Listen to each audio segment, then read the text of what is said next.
नमस्ते दोस्तों, medicinal kingdom में आप लोग का फिर से एक बार बहुत बहुत स्वागत है और हाजिर हूँ एक नई वीडियो के साथ। और इस वीडियो में हम लोग बात करेंगे डेरिफाइलिन एम्पुल के बारे में। डेरिफाइलिन एम्पुल जिसका की कंपोजिशन है, देख सकते हैं, इटोफाइलिन 84.70 mg एंड थियोफाइलिन 25.30 mg। और ये एम्पुल के फॉर्म में आता है, इस तरह का देख सकते हैं, डेरिफाइलिन के नाम से रहता है ये। और ये IM और IV दोनों दिया जाता है, मतलब इंट्रामस्कुलर, मतलब मसल्स में भी और वैन में, दोनों में इजीली पड़ता है। और ये 2 ml का जो है एम्पुल होता है। और इसका जो MRP है वो 9 रुपीज़ 90 पैसे, मतलब 9 रुपया 90 पैसे में आपको जो है ये प्रोवाइड कराया जाता है। और हम लोग आज बात कर लेते हैं डेरिफाइलिन के यूजेस के बारे में, इसके फ़ायदे के बारे में बात करते हैं और इसको कब दिया जाता है, डॉक्टर के द्वारा कब इस इंजेक्शन को चलाया जाता है और इसका रिज़ल्ट बेस्ट जो है कब देखा जाता है। तो ये अस्थमा वाले पेशेंट के लिए होता है जिसका सांस फूल रहा है, सांस लेने में कठिनाई हो रहा है, सांस लेने में तकलीफ़ हो रहा है, उस कंडीशन में जो है इसको दिया जाता है।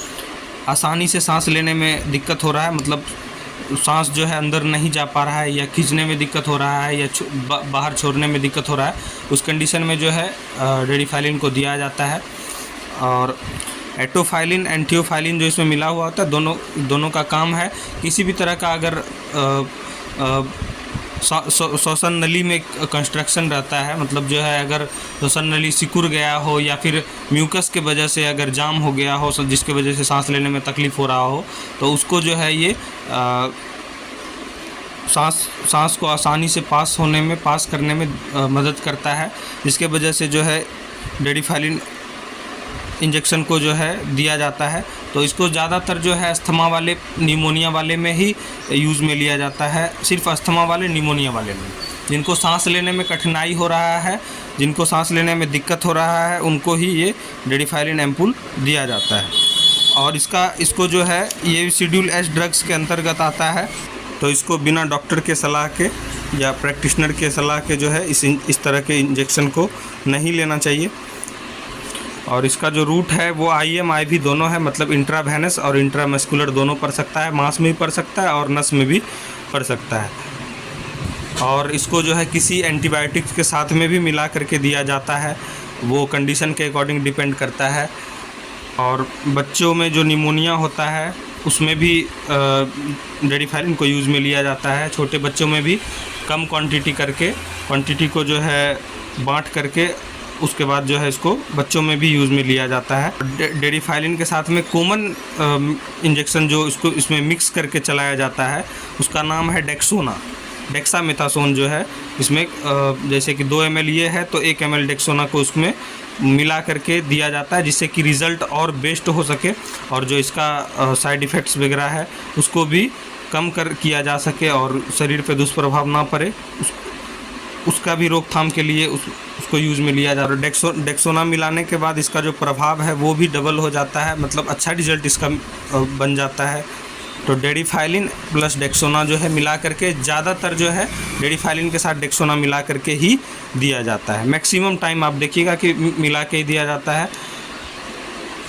डेक्सोना जो है कॉर्टिकोस्टेरॉइड है और उसको मिलाने के बाद जो है इस दवा का किसी भी मेडिसिन के साथ में देने के बाद प्रभाव को वो बढ़ा देता है और मैनेज करता है और साइड इफ़ेक्ट होने से भी रोकता है। तो इसलिए जो डेक्सोना इसमें दिया जाता है। और इस इंजेक्शन का कुछ साइड इफ़ेक्ट्स भी देखा जा सकता है बॉडी पे, जैसे कि बॉडी पे इचिंग होना या इंजेक्शन के साइड पे जहाँ पे देने के बाद वहाँ पे खुजलाहट होना या रेडनेस बॉडी पे आ जाना या फिर उल्टी मितली के जैसा मन लगना, चक्कर के जैसा लगना, बॉडी में गर्मी के जैसा महसूस होना, इस तरह का कुछ जो है साइड इफ़ेक्ट्स, कॉमन से साइड इफ़ेक्ट्स जो है देखे जा सकते हैं।